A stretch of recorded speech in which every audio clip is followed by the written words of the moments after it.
Hello guys, welcome to Notes Fire. आज का हमारा टॉपिक है pulsatile release of hormones. Synopsis में है introduction, definition, characteristics of pulsatile release, example of pulsatile hormone release, mechanism and regulation, functional importance, clinical significance, conclusion and reference. तो ये रहेगा synopsis. Start करते हैं इंट्रोडक्शन से। हार्मोन्स शरीर में कई एसेंशियल फिजियोलॉजिकल प्रोसेसेस रेगुलेट करते हैं। ये हमेशा एक कांस्टेंट रेट पर रिलीज नहीं होते, बल्कि कई हार्मोन्स खास पैटर्न में रिलीज होते हैं। ऐसा ही एक पैटर्न है पर्स्टाइल रिलीज, जिसमें हार्मोन्स शॉर्ट बर्स्टर्स या पल्सेस में रिलीज होते हैं। यह मैकेनिज्म हार्मोन्स की इफेक्टिवनेस और रेगुलेशन को मेंटेन करने में मदद करता है। डेफिनेशन देखेंगे। जब कोई हार्मोन शरीर में लगातार न निकलकर छोटे छोटे अंतराल पर थोड़ी थोड़ी मात्रा में रिलीज होता है, तो इस प्रोसेस को पर्सटाइल रिलीज कहा जाता है। गाइज, अगर आपको स्टडी नोट्स की नीड होगी तो आप लोग यहाँ दिए गए नंबर पे कांटेक्ट कर सकते हो। यहाँ से आपको नोट्स प्रोवाइड करा दिए जाएंगे। नेक्स्ट हम देखेंगे कैरेक्टरिस्टिक्स ऑफ पर्सटाइल पर्सटाइल रिलीज। पर्सटाइल रिलीज की निम्नलिखित विशेषताएं हैं। पहला है टाइम डिपेंडेंट। हार्मोन्स कुछ कुछ समय बाद निकलते हैं, यानी एक फिक्स्ड गैप पर रिलीज होते हैं। सेकंड है रेगुलेटेड बाय फीडबैक।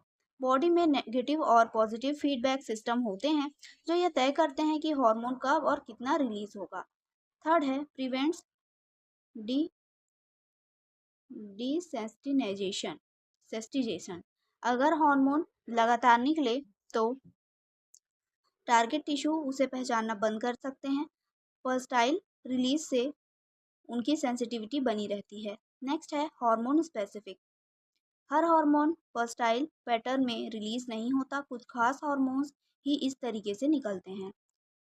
नेक्स्ट देखेंगे एग्जांपल्स ऑफ पर्सटाइल हार्मोन रिलीज। पहला है गोनेटोट्रोपिन रिलीजिंग हार्मोन। यह हार्मोन हाइपोथैलेमस से थोड़े थोड़े समय बाद निकलता है। इससे एलएच और एफएसएच जैसे हार्मोन्स बनते हैं, जो रिप्रोडक्टिव सिस्टम को कंट्रोल करते हैं। सेकंड है इंसुलिन। खाना खाने के बाद पेंक्रियाज से इंसुलिन थोड़ी थोड़ी मात्रा में निकलता है, ताकि ब्लड शुगर लेवल सही बना रहे। थर्ड है ग्रोथ हार्मोन। यह हार्मोन ज़्यादातर रात के समय पिट्यूटरी ग्लैंड से पल्सेस में निकलता है और बॉडी की ग्रोथ में मदद करता है। नेक्स्ट है कॉर्टिसोल। यह हार्मोन सुबह के समय ज़्यादा और रात को कम मात्रा में पल्सेस से निकलता है, जिससे हमारी डेली एनर्जी और स्ट्रेस लेवल्स मैनेज होते हैं। नेक्स्ट देखेंगे mechanism and regulation. Pulsatile release शरीर के कुछ हिस्सों के आपसी कोऑर्डिनेशन से कंट्रोल होता है, जैसे हाइपोथैलेमस, पिट्यूटरी ग्लैंड और ऑटोनॉमिक नर्वस सिस्टम। इसमें पहला है रोल ऑफ हाइपोथैलेमस। हाइपोथैलेमस दिमाग का एक हिस्सा है जो हार्मोन रिलीज की टाइमिंग को कंट्रोल करता है। यह रिलीजिंग हार्मोन्स को एक निश्चित समय पर छोटे छोटे बर्स्ट्स में भेजता है, जैसे कि गोनेटोट्रोपिन रिलीजिंग हार्मोन्स। सेकेंड है role of pituitary gland. Hypothalamus से आए सिग्नल्स के आधार पर पिट्यूटरी ग्लैंड भी कुछ हार्मोन्स को पल्स में रिलीज करता है, जैसे ग्रोथ हार्मोन या एलएच और एफएसएच। थर्ड है फीडबैक मैकेनिज्म। जब हार्मोन का लेवल ज़्यादा या कम हो जाता है, तो उसका सिग्नल वापस हाइपोथैलेमस और पिट्यूटरी को जाता है। ज़्यादा हार्मोन्स होने पर नेगेटिव फीडबैक से रिलीज कम हो जाता है। कम हार्मोन्स होने पर रिलीज बढ़ा दिए जाते हैं। नेक्स्ट है neural signals and autonomic nervous system. Brain से आने वाले नर्व सिग्नल्स और stress, emotions, light dark circles जैसे चीज़ें हार्मोन पल्सेस को प्रभावित करती हैं। नेक्स्ट है रोल ऑफ सर्काडियन रिदम। हमारी बायोलॉजिकल क्लॉक हार्मोन रिलीज की टाइमिंग सेट करने में मदद करती है। जैसे कॉर्टिसोल सुबह ज़्यादा निकलता है ताकि आप एनर्जेटिक महसूस करें, रात को यह कम हो जाता है ताकि शरीर आराम कर सके। नेक्स्ट है फंक्शनल इंपॉर्टेंस। देखेंगे, इसमें पहला है मेंटेन्स रिसेप्टर सेंसिटिविटी। अगर हार्मोन लगातार हाई लेवल पर रहे तो रिसेप्टर्स धीरे धीरे उसे पहचानना बंद कर देते हैं। पर्सटाइल रिलीज से रिसेप्टर एक्टिव बने रहते हैं और हार्मोन्स को ठीक से पहचानते हैं। सेकंड है प्रिसाइज रेगुलेशन। पल्सेस में हार्मोन रिलीज होने से बॉडी को ज़रूरत के हिसाब से एग्जैक्ट और टाइमली रिस्पॉन्स मिलता है, जिससे फिजियोलॉजिकल प्रोसेसेस ठीक से चलती है। थर्ड है डेवलपमेंटल रोल्स। प्यूबर्टी, रिप्रोडक्शन और मेटाबॉलिज्म जैसे कॉम्प्लेक्स फंक्शंस में हार्मोन का सही टाइम पर पल्स में आना बहुत ज़रूरी होता है। नेक्स्ट है थेरेप्यूटिक इम्प्लीकेशंस।